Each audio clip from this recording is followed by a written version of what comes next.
Doctor Swati Sharma English सूत्रा में आप सभी का स्वागत करती हूँ। कैसे हैं आप सभी? और उम्मीद करती हूँ फेस्टिवल्स आपके सबके बहुत अच्छे बीते। अब दिवाली की छुट्टियां ख़त्म हो गई हैं, अब अपना पढ़ाई लिखाई शुरू कर दीजिए। आज मैं सबसे पहले आप लोगों को सीधा पढ़ाना स्टार्ट ना करके आप लोगों के साथ पहले स्ट्रैटेजी जो है वो डिस्कस करती हूँ कि क्या पढ़ना चाहिए और क्या नहीं पढ़ना चाहिए। चलिए लेट्स डिस्कस द स्ट्रैटेजी। तो सबसे पहले आज हम लोग जो डिस्कस करेंगे वो हम डिस्कस करेंगे एलटी के लिए कि एलटी की वैकेंसी के लिए जो अपकमिंग एलटी की वैकेंसीज है। कल मैं आप लोगों के साथ टीजीटी पीजीटी, बहुत से लोगों ने ये पूछा है भाई टीजीटी पीजीटी के बुक्स बताइए, उनके बुक वो बताइए। कईयों ने बहुत चिढ़कर पूछा है कोचिंग का प्रचार करने की जगह यूँ बता रहे हैं। तो भैया ऐसा है कि मैं आप लोगों को सब कुछ बताऊंगी कि कोचिंग का प्रचार प्रसार करने के साथ साथ आप लोगों को स्ट्रैटेजी भी बताऊंगी कि कैसे जो है वो क्या पढ़ें क्या ना पढ़ें, कौन सी किताबों से पढ़ें, क्या चीज़ करें। तो सबसे पहले हम लोग एलटी के बारे में डिस्कस कर लेते हैं, आपको क्या पढ़ना है और कैसे पढ़ना है। अगर आप लोग मुझ पर यकीन करते हैं तो आप स्ट्रैटेजी को अपना के देखिएगा और इससे 100% आपको फ़ायदा होगा ही होगा। और कुछ चीज़ें हैं, डूज एंड डोंट्स हैं जो आप लोगों को अपनाने होंगे। अगर आप वो चीज़ कर लेते हैं तो आपको बिल्कुल जो है 100% से आपको सफलता मिलेगी। कहीं से कहीं तक भी इतना समय आपको मेरा चैनल देखते हुए होगा, जो नए भी जुड़े हैं, मैं कभी भी अपना पेड कोर्स का प्रचार प्रसार नहीं करती। पेड कोर्स के बारे में बताती हूँ, जिन्हें खरीदना है खरीदिए, जिन्हें एडमिशन लेना है लीजिए, नहीं तो अगर आप मेरे चैनल से भी जुड़े हुए हैं, अगर आप पेड कोर्स नहीं लेना चाहते हैं तो भी आपको वही बहुत क्वालिटी कंटेंट मिलेगा। चाहे वो कंटेंट शॉर्ट में मिले, लेकिन मिलेगा आपको क्वालिटी और ऑथेंटिक कंटेंट मिलेगा। ठीक है, तो चलिए आज सबसे पहले हम एलटी की स्ट्रैटेजी के बारे में डिस्कस करते हैं। क्या पढ़ें, बुक्स क्या पढ़ें, क्या क्या चीज़ों को, क्या डूज हैं क्या डोंट्स हैं, ये सारी चीज़ें मैं आज आप लोगों के साथ डिस्कस कर रही हूँ। तो एक एक करके जो है वो आप लोग जरा मेरी बात को ध्यान से समझिए। सबसे पहले लेट्स टॉक अबाउट बुक्स। आपको ये पता है कि एलटी में सिलेबस जो है वो बिल्कुल स्पेसिफिक सिलेबस है। लिटरेचर का बिल्कुल स्पेसिफिक सिलेबस है, ग्रामर का बिल्कुल स्पेसिफिक सिलेबस दिया हुआ है। हालांकि ग्रामर के स्पेसिफिक सिलेबस से कोई लेना देना नहीं होता है, any question can be asked. तो सबसे पहले आप लोग जो है लिटरेचर के बारे में मैं आप लोगों को एक चीज़ ये बताऊं, इसमें आप मार्केट में अवेलेबल जो बुक्स हैं, ठीक है, अगर मान लीजिए आप ये मार्केट में अवेलेबल 2 बुक्स खरीदते हैं, तो एक है डॉक्टर रंजीत सिंह की और एक है जो है उनकी जो प्रकाश प्रकाशन वाली बुक है वो। ठीक है, अधिकतर लोग आपको यही किताब के लिए कहेंगे। मैं भी आपसे कोई ये नहीं कह रही हूँ कि भाई आप ये किताब मत खरीदिए, ये 2 बहुत अच्छी ऑथेंटिक बुक्स हैं। अगर आप इन किताबों को खरीदते हैं तो सबसे पहली बात, इन्होंने भी, आप अगर इनकी किताब को पढ़ते हैं, ठीक है, तो चाहे जो प्रकाश प्रकाशन की बुक है या डॉक्टर रंजीत सिंह जो है उनकी बुक, वो कभी भी ये नहीं कहेंगे कि आप केवल उनकी किताब को रट लीजिए या उनके क्वेश्चंस को पढ़ लीजिए। सबसे पहले अगर आपको लिटरेचर में बात करनी है तो लिटरेचर में राइटर और राइटर के वर्क्स हैं, ठीक है, राइटर और वर्क्स है। अब मैं आपको एक चीज बताती हूँ, हर बुक में पोएम दी है, पोएम में जो लंबी पोएम है उसकी केवल और केवल समरी दे दी है। अब एक चीज मुझे बताइए, अगर आप पोएम का टेक्स्ट पढ़ते ही नहीं हो, आप समरी कैसे याद कर लोगे? पोएम के टेक्स्ट के बीच में से क्वेश्चन पूछे जाते हैं। तो मेरा कहने का मतलब ये है कि अगर आप पोएम पढ़ रहे हो तो विभिन्न सोर्सेज अवेलेबल हैं, नेट पर है, कहीं भी है, विभिन्न सोर्सेज अवेलेबल, लिट चार्ट्स है, कोई भी जो विभिन्न सोर्सेज अवेलेबल हैं, आप उन सोर्सेज पे से उनका एक्सप्लेनेशन जरूर देखिए, नहीं तो आपको पोएम समझ में नहीं आएगी। राइटर की बायोग्राफी जानना जरूरी है क्योंकि उसमें से क्वेश्चंस जो हैं वो पूछे जाते हैं। तो पोएम की सिर्फ समरी से कुछ नहीं होगा अगर अनलेस आप टेक्स्ट को ध्यान नहीं देते। अब वेस्टलैंड के बारे में अगर हम बात करें तो पिछले साल के जो पेपर, मतलब 3 साल पहले जब पेपर हुआ था 18 में, तब भी 3 क्वेश्चन वेस्टलैंड में से पूछे गए थे। अब अगर आपसे यही पूछ लेते हैं वेस्टलैंड में कितनी लैंग्वेजेस यूज करी गई, या वेस्टलैंड में ये लाइन के बाद ये फिल इन द ब्लैंक भरिए, तो अगर आपने टेक्स्ट नहीं पढ़ रखा है तो आप लोगों के लिए प्रॉब्लम हो जाएगी। तो मेरा कहने का मतलब ये है कि अगर आप ये 2 बुक्स भी ले रहे हैं, ठीक है, क्योंकि यही 2 किताबें बहुत अच्छी हैं, तो आप ये मत सोचिएगा कि हम इनके क्वेश्चंस रटकर पास हो जाएंगे। आपको टेक्स्ट जो है वो उसको देखना होगा, टेक्स्ट को ध्यान से पढ़ना होगा और टेक्स्ट के लिए आप लोगों को उसके जो है उसके एक्सप्लेनेशन आप लोगों को देखनी होगी। This is a must. पहली चीज़ तो ये होगी कि आपको बायोग्राफी तैयार करनी है, पोएम का जो है वो टेक्स्ट तैयार करना है। तो ये बुक तो हुई लिटरेचर की। चलिए अब दूसरी बात करते हैं। अब now let's talk about grammar. Grammar जो है भाई वो डिपेंड करती है प्रैक्टिस पर, ठीक है। ग्रामर है practice, the more you practice the more you learn, ठीक है। तो प्रैक्टिस जो है ये नाउन है प्रैक्टिस और उसका ऐसी वाला वर्ब हो जाता है। अब सबसे पहले जो आपका इसमें जो है ये ट्रांसलेशन वाला पोर्शन है और ये है, ये आपको क्या है, ये ट्रांसलेशन वाला जो पोर्शन है ये आप क्या करिए कि 10th की और 12th की बुक्स आती हैं, जो यूपी बोर्ड की बुक्स आती हैं, ट्रांसलेशन वाला पोर्शन जो है 10th और 12th की बुक जो बुक्स आती हैं, कौन सी आती है वो जो यूपी बोर्ड की बुक्स हैं, न्यू लाइट करके जो आती है, न्यू स्टाइल, जो पुरानी अब तो नहीं चलती है यूपी बोर्ड में, ये वाली पुरानी जो यूपी बोर्ड की किताब थी न्यू स्टाइल, उसमें से आप ट्रांसलेशन वाला पार्ट जरूर देखें। उसके अलावा लेटर राइटिंग और उसके लिए लेटर और डायलॉग राइटिंग के लिए एक जो है ये भाई एक जो सीबीएसई बोर्ड की गोल्डन गाइड आया करती थी, ठीक है। आप या तो इसे देखिए, नहीं तो एक चीज ये मैं आपको बताती हूँ कि विभिन्न जो है आपको कोई भी लेटर राइटिंग के लिए और उसके लिए जो है आप डिस्क्रिप्टिव इंग्लिश की बुक खरीद लीजिए, डिस्क्रिप्टिव इंग्लिश की बुक ले लीजिए। डिस्क्रिप्टिव इंग्लिश में आपको ये लेटर और डायलॉग राइटिंग वाला मिल जाएगा, डिस्क्रिप्टिव इंग्लिश की बुक में आपको मिल जाएगा, ठीक है। तो ये अगर आप ये नहीं भी है आपके पास तो आप डिस्क्रिप्टिव इंग्लिश की बुक किसी भी राइटर की आप जो है, क्योंकि विभिन्न एग्जाम्स में ही आता है, तो डिस्क्रिप्टिव इंग्लिश की। अब बात करते हैं, ये तो हुआ 2 पार्ट्स। अब बाकी का जो ग्रामर का पोर्शन है वो आपके लिए आपको सिर्फ रूल्स रटने से कुछ नहीं होगा अनलेस यू प्रैक्टिस। तो उसके लिए आप लोग जो है अपना उसके प्रैक्टिस करने के लिए जो भी ग्रामर की बुक आपके पास है या नहीं है, भाई देखिए जो स्टैंडर्ड बुक्स हैं मैं तो आप लोगों को वही बताऊंगी। स्टैंडर्ड बुक है अरिहंत प्रकाशन की एसपी बख्शी। अगर आप इस बुक को पूरा सॉल्व कर लेते हैं तो आप आगे बढ़ सकते हैं। एसपी बख्शी के बाद आप बात करिए, मेरे हिसाब से किरण प्रकाशन की जो बुक है वो बहुत अच्छी है। और इसके अलावा देखिए भाई रेनन मार्टिन जो बुक है, जो लोग बहुत पहले से तैयारी कर रहे हैं रेनन मार्टिन एक बहुत जिसे कहना चाहिए कि ये बुक जो है बहुत ही क्लासी बुक है। ये एक ऐसी बुक है जिसके लिए टीचर के सही जो पहली बार पढ़ रहे हैं ना उन्हें टीचर के सहयोग की आवश्यकता पड़ती है, but it is a very classy book. अगर आप लेकिन प्रैक्टिस के लिए ये 2 बुक्स बहुत अच्छी हैं। अगर आप इन्हें खरीद लेते हैं, किरण प्रकाशन की जो 11,500 वाली सीरीज है और जो एसपी बख्शी की है, one of the best books हैं। आप इनको खरीदिए और इनसे प्रैक्टिस करिए। शॉर्टकट नहीं होता है सक्सेस का। सक्सेस अगर आपको पाना है तो आप लोगों को प्रैक्टिस करनी पड़ेगी। चलिए तीसरी चीज बात डिस्कस करते हैं। तीसरी चीज है भाई रोज का क्या करें। जोश जोश में किताबें तो खरीद लाए, लेकिन किताबें खरीद के लाने के बाद पढ़ रहे हैं कुछ नहीं, चैनल घूम रहे हैं, इसने ये बता दिया, उसने स्क्रीनशॉट खींच के रख रहे हैं। आप मुझे एक सिंपल सवाल का जवाब दीजिएगा। मैं भी कभी स्टूडेंट थी इसलिए मैं भी इस चीज़ को जानती हूँ कि जब स्टूडेंट लाइफ होती है ना तो क्या होता है, हालांकि आप टीचर बनने के लिए पढ़ रहे हैं लेकिन कभी कभी वो स्टूडेंट वाली प्रवृत्ति हावी हो जाती है। अब मैं आपको एक बीइंग अ स्टूडेंट बता रही हूँ, मैं सिंपल, आप लोगों को ही पता है मैंने दोनों में रैंक होल्डर हूँ, टीजीटी पीजीटी दोनों में। तो मैं आप लोगों को सबसे सिंपल चीज़ है, मैं अपने बारे में बताऊँ, मैंने जितना ध्यान स्टूडेंट्स को पढ़ाने में लगाया उतना खुद पे नहीं लगाया क्योंकि इतना समय नहीं था। तो फिर भी लेकिन एक टीचर में और स्टूडेंट में यही फर्क होता है कि टीचर को ना हर परिस्थिति में ये पता होता है कि अपने दिमाग को कंपोज कैसे रखना होता है, ये स्टूडेंट्स को नहीं पता होता। स्टूडेंट्स क्या होते हैं, अगर पेपर बहुत आसान हो गया तो वो बहुत खुश हो जाते हैं, तो पेपर बहुत मुश्किल आ गया तो नर्वस हो जाते हैं। सबसे पहले आपको अपनी इस घबराहट पे काबू पाना है। उसके बाद आप लोगों के लिए एक चीज़ ये होती है, सबसे एक लोग मुझसे भी कई बार कहते हैं नोट्स।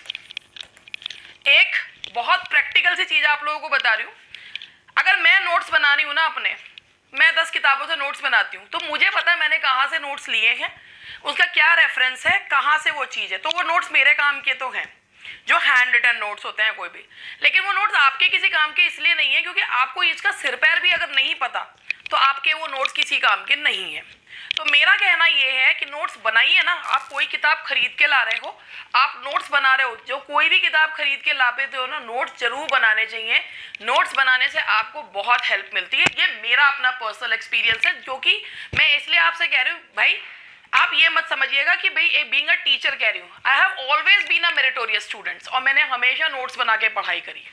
तो मुझे पता है भाई, मुझे कभी दूसरे के नोट से कोई फायदा नहीं हुआ, क्योंकि कई बार वर्ड समझ में नहीं आते, कई बार जो है वो रेफरेंस कॉन्टेक्स्ट समझ में नहीं आता, कई बार चीज़ें जो होती हैं ना वो हम अपनी अपनी अपनी उसके लिए लिख लेते हैं, लेकिन दूसरे को समझ में नहीं आती हैं। तो मेरा मानना ये है कि अगर आप किसी के हैंड रिटन नोट्स खरीदते हो, अगर आप किसी का, तो भाई उसको, अगर आपको लगता है कि वो नोट्स आपके फ़ायदे के हैं, तो उसको भी आपको उसका रेफरेंस कॉन्टेक्स्ट समझना पड़ेगा।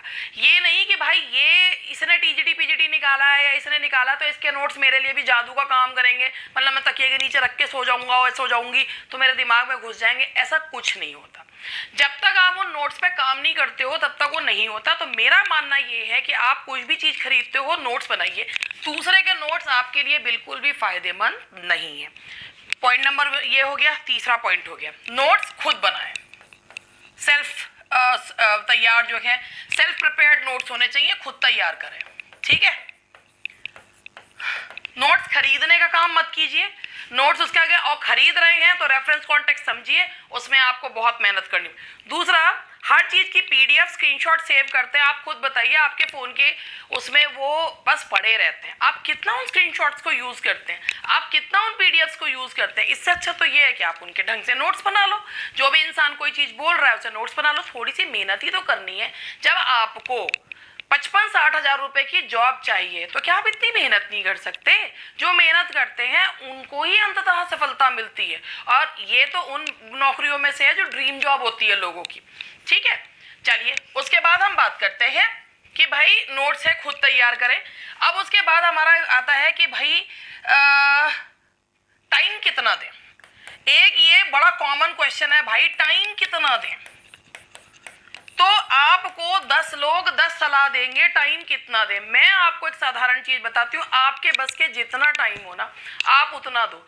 आप 2 घंटे किताब खोल के बैठे हो, 2 घंटे में आप 100 बार यूट्यूब चेक कर रहे हो, 100 बार आप व्हाट्सएप चेक कर रहे हो, तो 2 घंटे का कोई नहीं, आप 15 मिनट लग के पढ़ लोगे, बहुत है। आप टाइम कितना दें ये आपके ऊपर है, लेकिन regularity is a must. Regularity का मतलब ये होता है, कई जगह स्टूडेंट्स जो हैं वो सबसे बड़ी गलती क्या करते हैं कि वो करते क्या हैं, फॉर्म आएंगे तब पढ़ेंगे, एग्जाम की डेट आएगी तब पढ़ेंगे। अगर आपको अपने भविष्य का निर्माण करना है ना, तो भविष्य के निर्माण की योजना जो है ना वो बहुत पहले से बना के रखी जाती है, ठीक है। अगर आप ये सोच के चले कि भाई जब फॉर्म आएगा हम तब पढ़ेंगे या जब एग्जाम की डेट करीब आएगी तब पढ़ेंगे, तो उस तैयारी में और जो अब की तैयारी होती है बहुत फर्क होता है।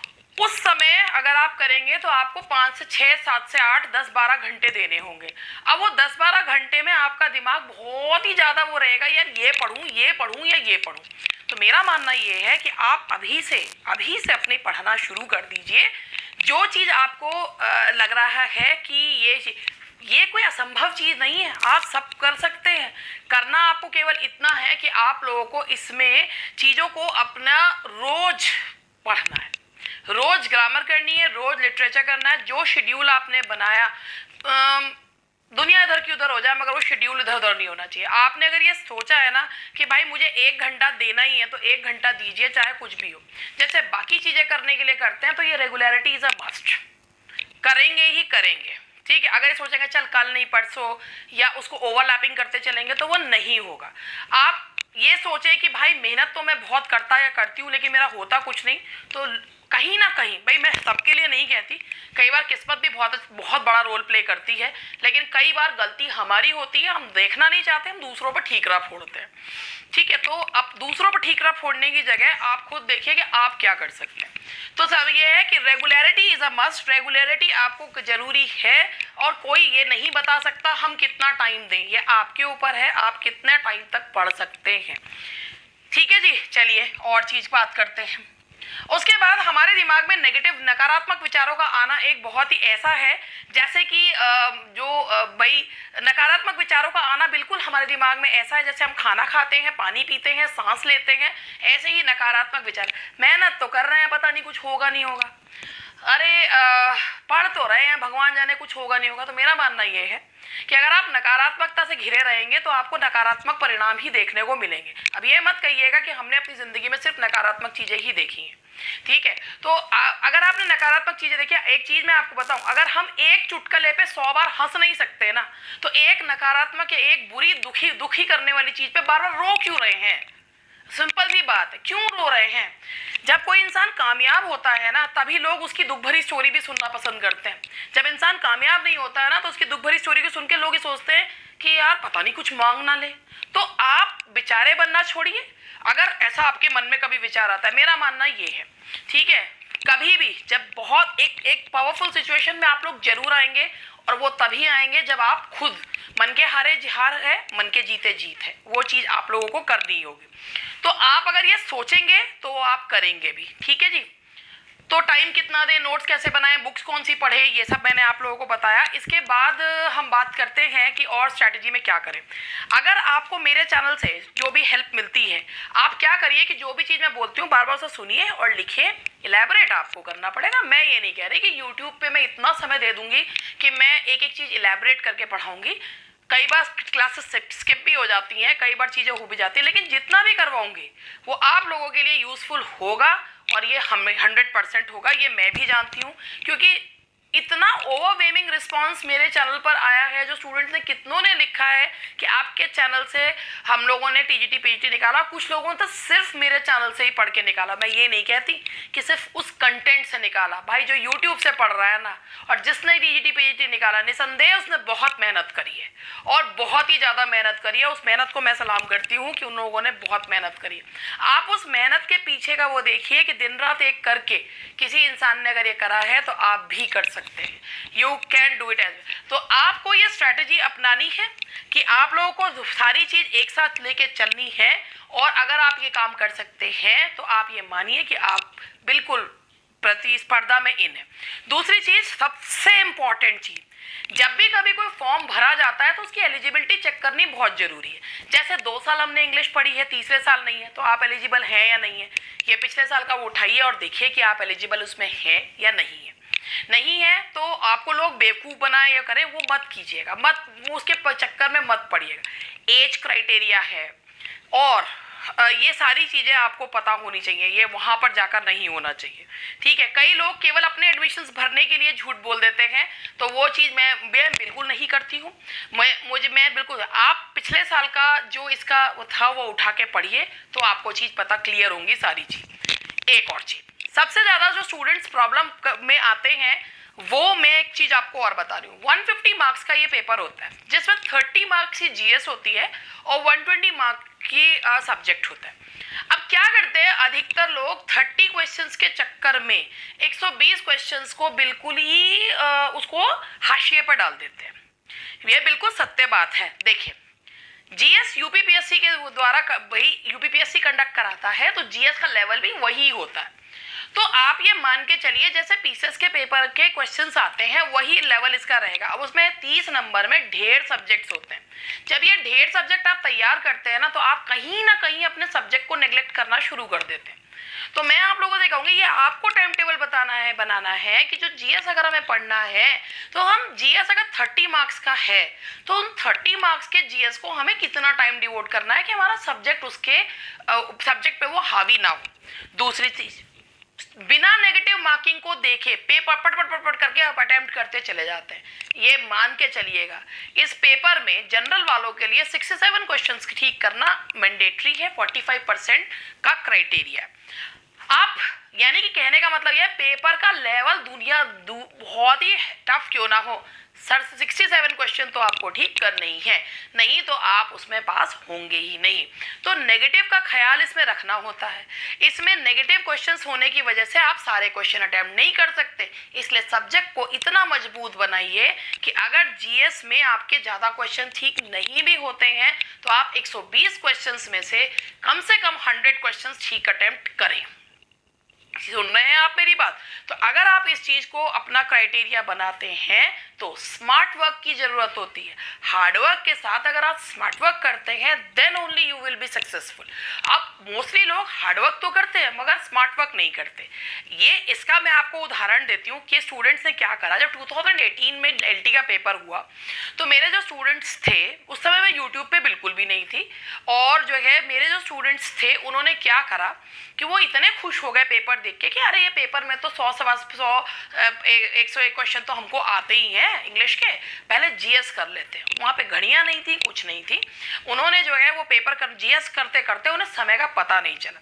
जब समय का पता नहीं चला तो आनन फानन में उन्होंने उस पेपर को सॉल्व करा और उस वजह से उनका कुछ नहीं हो पाया।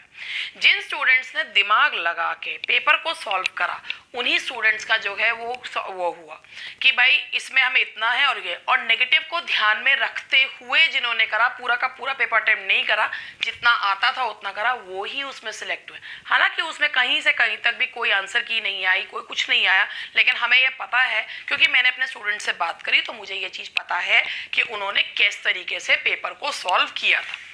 बहुत से ऐसे स्टूडेंट्स थे मेरे जिन्हें पूरा पेपर आता था लेकिन वो इसलिए नहीं कर पाए क्योंकि वो जीएस में अटक गए, और ऑब्वियसली जीएस जो है वो बहुत टफ होती है। तो अगर आप स्मार्ट वर्क करते हैं, यानी कि जीएस के 10 क्वेश्चन सॉल्व करें, सब्जेक्ट को करा, सब्जेक्ट को करने के बाद फिर दोबारा से जीएस पे पहुंच गए, तो वो बेटर है बजाय इसके कि 2 घंटे में से 1.5 घंटा आप जीएस को दे रहे हैं और आधा घंटा आप सब्जेक्ट को दे रहे हैं। तो ये मेरा मानना है, this is a smart work and all of us should do smart work.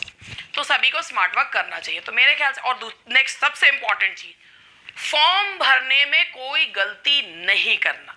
Form भरने में गलतियां क्या होती हैं? रोल नंबर में 2 गोले भर दिए, 2 सब्जेक्ट मार्क कर दिए, ये चीज कर दी। अरे एक साधारण तरीका है, जब आप तैयारी करने बैठते हैं ना, आप जो भी टेस्ट पेपर करें ओएमआर शीट्स खरीद लाइए और ओएमआर शीट पर भर भर के करिए, क्योंकि मेरे इस बार टीजीटी और पीजीटी दोनों में 2 स्टूडेंट्स ऐसे हैं जिनके एक के 97 है ईडब्ल्यूएस में, उसकी ओएमआर में गलती हो गई, उसका रिजल्ट नहीं आया। एक के पीजीटी में 92 क्वेश्चन ठीक हैं, रोल नंबर में 2 गोले भर दिया, उसका रिजल्ट नहीं। आप सोच सकते हैं इन स्टूडेंट्स पे हम अपना टाइम अपने वो, और हमें पूरी उम्मीद होती है यार ये सिलेक्ट हो जाएंगे, और वो नहीं होते। जितना दुख उन्हें होता है उतना दुख मुझे भी होता है। तो सब ये चीजें अगर आप ध्यान रखेंगे तो आप लोगों का सिलेक्शन कोई नहीं रोक सकता।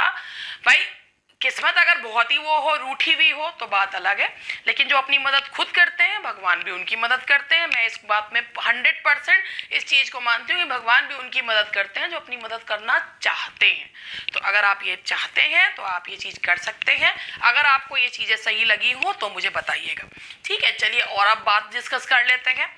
टीजीटी और पीजीटी की स्ट्रैटेजी, क्वेश्चंस वगैरह हम लोग धीरे धीरे करके डिस्कस करेंगे। चलिए आज का जो सेशन है अब हम लोग स्टार्ट करते हैं। पहले स्ट्रैटेजी डिस्कस कर ली, अब हम लोग सेशन जो है वो स्टार्ट कर रहे हैं, ठीक है। तो चलिए स्टार्ट करते हैं। हमारा बैच जो है एलटी ग्रेड का, भाई ये प्रमोशन भी मैं इसमें करती हूँ अपना। एलटी ग्रेड का एक नया बैच जो है वो कल से स्टार्ट हो रहा है। तो अगर आप में से किसी को भी इस पे कोई जानकारी लेनी हो तो you can call on this number 7895937338, ठीक है। आज मैं आप लोगों को जो पढ़ा रही हूँ, आज मैंने एलटी के लिए ही स्पेशली बेकन, फ्रांसिस बेकन, जो कि 16th सेंचुरी को बिलोंग करते थे और जिनको जो कि अपने विटी स्टाइल एफरिज्म के लिए जाने जाते हैं, जिन्होंने जो एसेज जो हैं उन्हें डिस्पोज मेडिटेशंस उन्होंने अपने कहा है, उसके लिए जाने जाते हैं। उनके जो एसे है ऑफ स्टडीज के क्वेश्चंस मैंने इसमें लिए हैं। चलिए let's discuss about of studies. Bacon का जो ये एसे है, ये उन्होंने जब एसेज लिखे थे, बेकन अपने एसेज को डिस्पर्स मेडिटेशंस कहा करते थे और उनके जो एसेज में ये ऑफ स्टडीज जो है वो पहला एसे था। और उसमें जब उन्होंने एसेज लिखे थे और स्टडीज के बारे में उन्होंने ये बताया है, ये जो एसे है इसका टेक्स्ट है, आप इस टेक्स्ट को ध्यान से पढ़िए। इस टेक्स्ट को ध्यान से पढ़ने के बाद इस टेक्स्ट को एक एक लाइन के वर्ड फॉर जो इसका समरी है वो ध्यान से पढ़िए, क्योंकि लाइन के बीच में से अगर क्वेश्चन पूछ लिए और अगर आपको वो नहीं आते तो आप कैसे जवाब देंगे। तो इसीलिए वो क्वेश्चंस जो है वो आप पढ़ के तब वो करिए। तो चलिए ज़रा स्टार्ट करते हैं। तो बेकन का जो ऑफ स्टडीज़ है उसके बारे में थोड़ा सा आपको बता देती हूँ। ऑफ स्टडीज़ जो एसेज है उसमें उन्होंने बताया है स्टडी क्या क्या, स्टडी के चीफ जो पर्पस क्या क्या होते हैं, डिलाइट, ऑर्नामेंट, अफेक्टेशन, ये उसके पर्पस होते हैं। कौन सी बुक्स जो है वो पढ़ने के लिए होती है, कौन सी सिर्फ देखने के लिए होती है, कौन सी च्यूड एंड डाइजेस्ट करने के लिए होती है। स्टडी, कौन से लोग जो हैं वो स्टडीज़ को पसंद नहीं करते हैं, कौन से लोग स्टडी को यूज़ करते हैं, डिफरेंट ब्रांचेस ऑफ स्टडीज़ जो होती हैं वो लोगों के ऊपर किस प्रकार का प्रभाव डालती हैं। All these things are given in the text of studies. तो चलिए ऑफ स्टडीज़ के बारे में हम डिस्कस करते हैं। According to Bacon the chief use of study is, देखिए, एबिलिटी, ऑर्नामेंट, डिलाइट, अडॉर्नमेंट। देखिए, हालांकि ऑर्नामेंट, डिलाइट एंड अडॉर्नमेंट सारे ही जो है Bacon the chief use of studies, लेकिन सबसे जो है उसका वो यूज है that is delight. According to Bacon the chief use of, भाई बेकन ने माना है कि स्टडीज का है आनंदित करना, स्टडीज का पर्पस है आनंदित करना।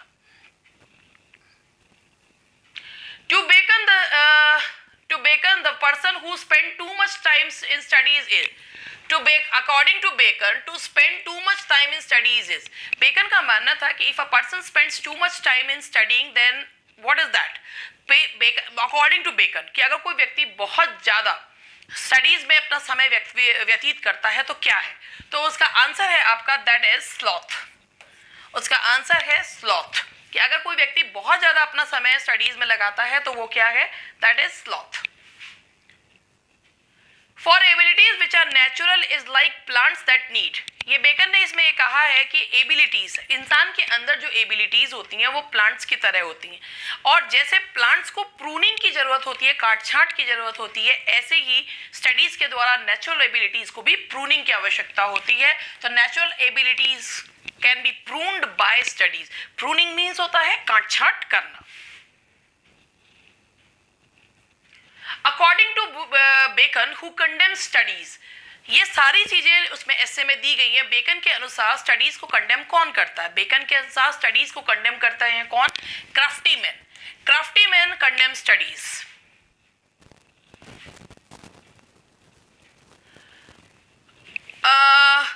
What maketh a full man, क्या चीज जो है इंसान को कंप्लीट बनाती है? तो reading maketh a man complete. भाई when you read different books, तो डिफरेंट बुक्स से डिफरेंट चीजें जो हैं वो आप ग्रहण करते हैं, that makes your personality complete. तो according to Bacon and it is true as well that reading maketh a person complete. History makes men wise, poets witty, mathematics subtle and natural philosophy।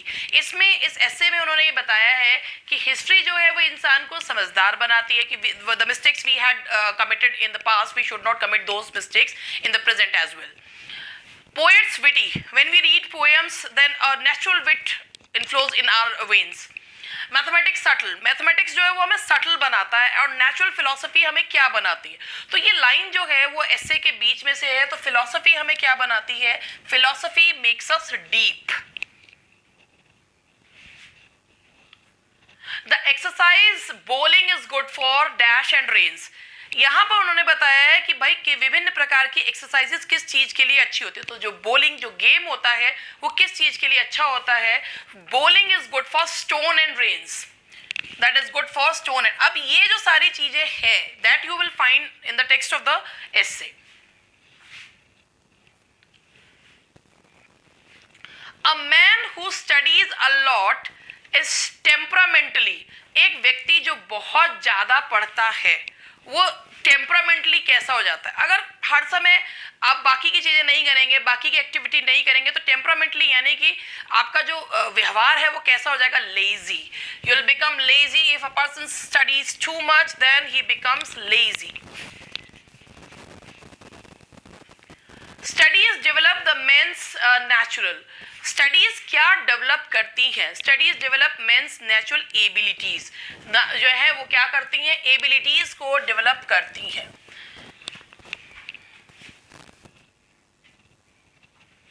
Different kinds of dash have different effects upon the reader. इन्होंने ये बताया है कि विभिन्न प्रकार की किताबों के विभिन्न प्रकार के लोगों पर विभिन्न असर जो है वो होते हैं। तो different kinds of books have different effects upon the reader. तो different kinds of books have different effects upon the reader. Experience is essential to add to the value of। Experience experience is essential to the add to the value of. भाई experience जो है वो किस चीज़ में, अगर experience है तो studies में क्या करता है, वो और चीज़ों को डेवलप करता है, और चीज़ों की वैल्यू को ऐड करता है। तो experience is essential to add to the value of studies. The study of logic and rhetoric develop a men's, कि अगर किसी व्यक्ति में लॉजिक एंड रिटोरिक है तो वो उसमें क्या डेवलप करता है। तो study of logic and rhetoric develop, logic यानी किसी चीज़ में लॉजिक लगाना, किसी चीज़ में तर्क लगाना, रिटोरिक होता है बोलने की कला। तो वो चीज़ क्या डेवलप करता है, अ मेंस।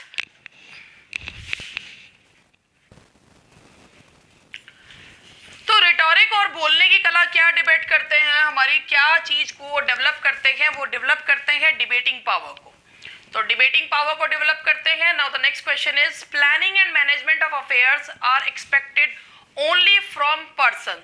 प्लान करना, मैनेजमेंट करना किन व्यक्तियों से एक्सपेक्ट करा जाता है? ऑब्वियसली जो पढ़ते बहुत ज़्यादा हैं और सही दिशा में पढ़ते हैं, स्मार्ट वर्क करते हैं। तो हु रीड्स अ लॉट, जो बहुत पढ़ते हैं, उन्हीं से management of affairs is expected.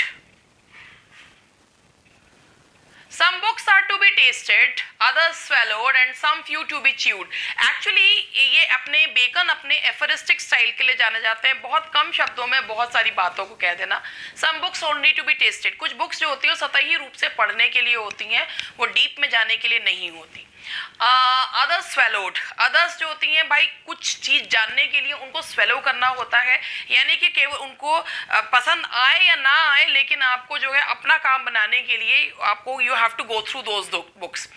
And others few to be chewed and digested, कुछ किताबें ऐसी होती हैं जो हमारी ज़िंदगी को दिशा देती हैं, तो उनको बिल्कुल ऐसे ही, जो क्योंकि जैसे खाने को अगर चबाकर डाइजेस्ट होता है तो ही वो हमारे शरीर को लगता है, इसी तरीके से वो किताब, उस ज्ञान वो को च्यू और डाइजेस्ट होना चाहिए। तो that is few to be chewed and digested.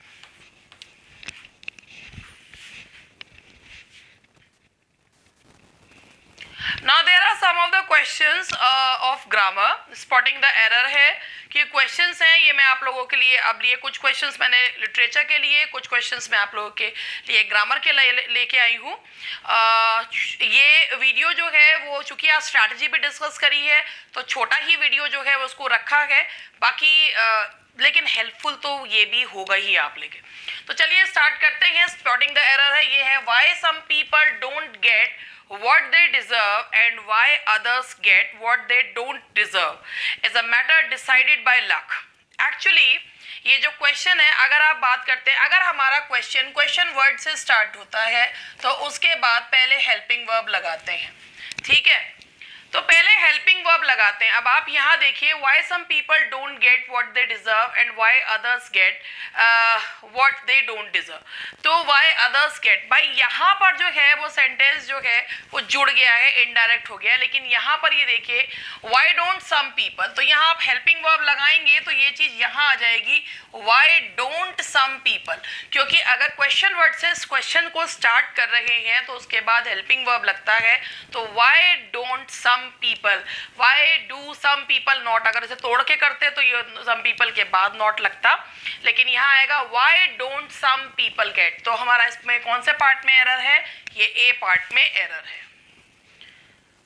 Now the next question is, the committee is thankful to Mr. Roy for preparing not only the main report but also for preparing the agenda, notes and minutes। जब भी कभी हमारे sentence में not only but also या both and, either और, neither nor आता है तो सेम पार्ट ऑफ स्पीच और नॉर बट ऑल्सो के बाद देखा जाता है, और जो पार्ट ऑफ स्पीच इनके बाद होता है वही same part of speech not only, both, either या नीदर के बाद होता है। तो आप यहाँ पर ये देखिए कि बट ऑल्सो के बाद प्रेपोजिशन लग रहा है, लेकिन नॉट ओनली के बाद आर्टिकल आ रहा है। तो हमें दिख रहा है कि भाई प्रेपोजिशन वाला पार्ट तो यहाँ है,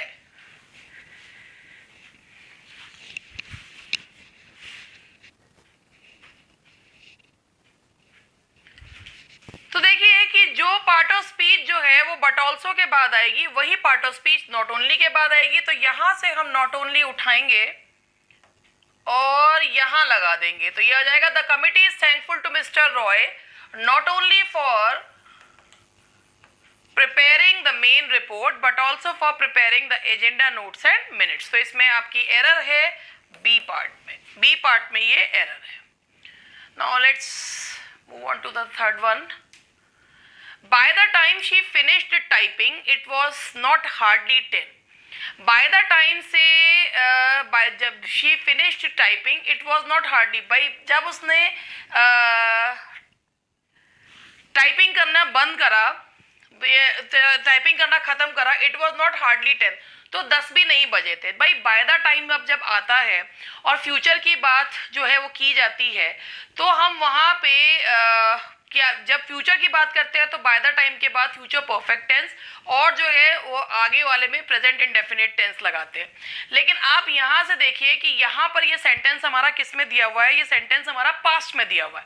bye the time she finished typing it was not hardly 10, कि भाई जब तक उसने टाइपिंग को फिनिश किया तब तक 10 भी नहीं बजे थे. टाइपिंग पहले खत्म हो गई और जो है वो 10 भी नहीं बजे थे. तो चलिए इसके बारे में बताती हूँ आपको. देखिए by the time she finish typing, हालांकि भाई जब तक उसमें मैंने आपको बताया बाय द टाइम अगर फ्यूचर में होता है तो फ्यूचर परफेक्ट टेंस और present indefinite tense. By the time इसमें जो काम पहले फ्यूचर में खत्म हो चुका होगा उसके लिए फ्यूचर परफेक्ट और बाद के लिए प्रेजेंट इंडेफिनिट जो बाद में होगा उसके लिए प्रेजेंट इंडेफिनिट लगाते हैं. By the time we reach his house he will have left, इस तरीके से होता है. अब इस सेंटेंस में आप ये देखिए बाय द टाइम लग रहा है लेकिन पास्ट की बात की जा रही है. और एक चीज और देखिए कि यहाँ पर हार्डली लिखा हुआ है और नॉट आ रहा है. हार्डली अपने आप में एक नेगेटिव वर्ड है.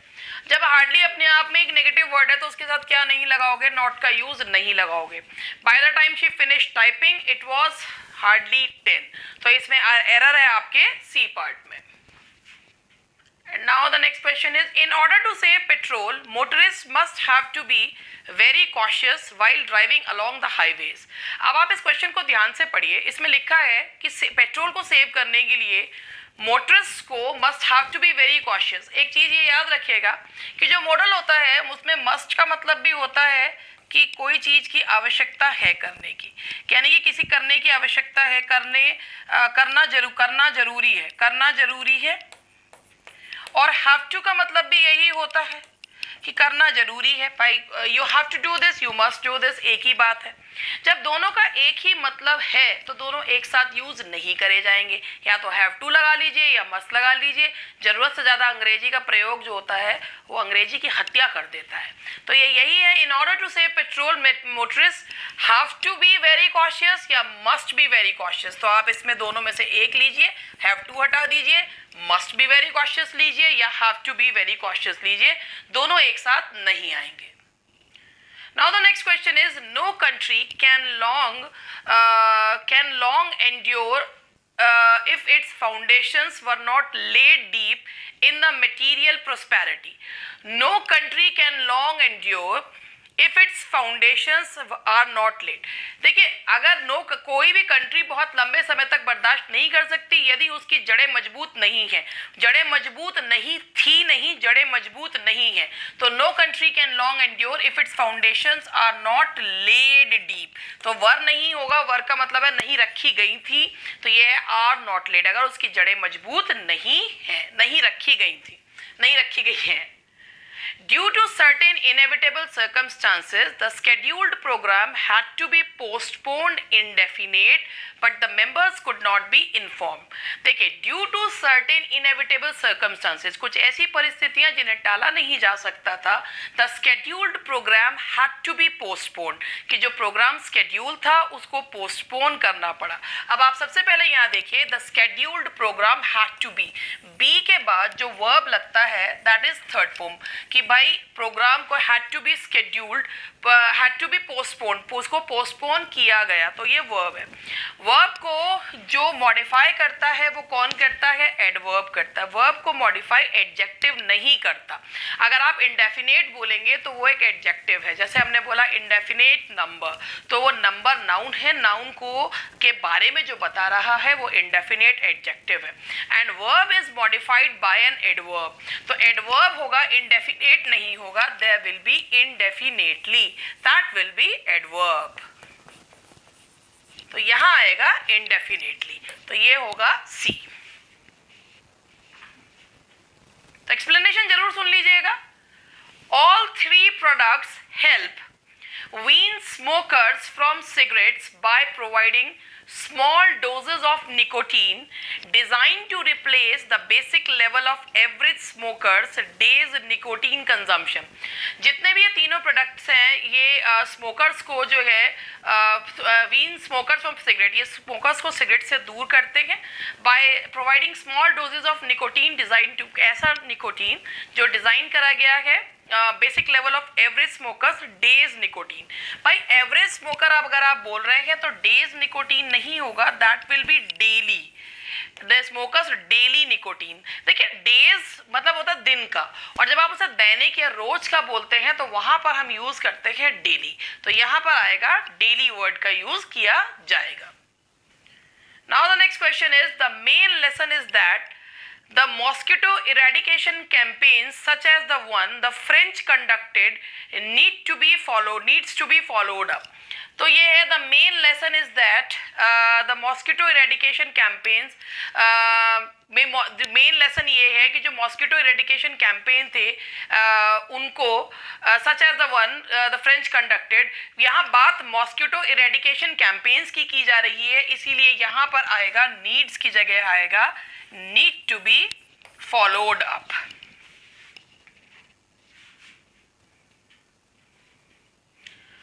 By arresting the local criminals and encouraging good people, we can end hostilities of that area। भाई लोकल क्रिमिनल्स को अरेस्ट करके और अच्छे लोगों को एनकरेज करके हम हॉस्टिलिटीज को, उस जगह की हॉस्टिलिटीज को खत्म कर सकते हैं। तो हॉस्टिलिटीज ऑफ दैट एरिया नहीं होगा, यहाँ होगा उस एरिया की। भाई हॉस्टिलिटीज का उस एरिया पे पोजेशन नहीं है। अगर हम बताते हैं किसी, जैसे I am the happiest man in the world, तो जब हम कभी किसी चीज के बारे में बताते हैं, तो जब किसी स्थान के बारे में बताना हो तो वहां पर हम इन का यूज करते हैं। जब किसी चीज से पर्टिकुलर किसी चीज के अंदर कोई चीज घट रही है तो उसके लिए क्या लगाया जाता है, इन दैट एरिया।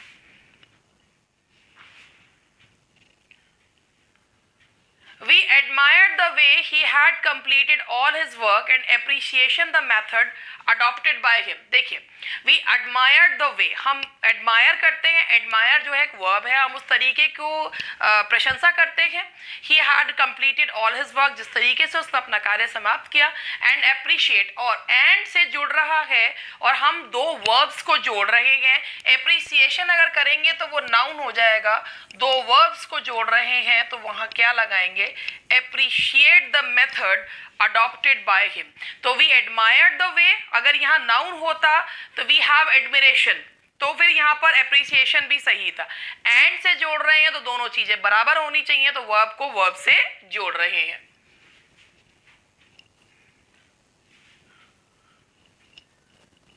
खत्म हो गया, ठीक है जी। चलिए आज के क्वेश्चंस जो हैं वो यही तक, और स्ट्रैटेजी फॉलो करेंगे। मैंने इसको शॉर्ट इसलिए रखा है जिससे कि आप स्ट्रैटेजी भी देख लें और उसके बाद आप लोग क्वेश्चंस वगैरह को भी देख लीजिए। थैंक यू वेरी मच, मिलते हैं कल।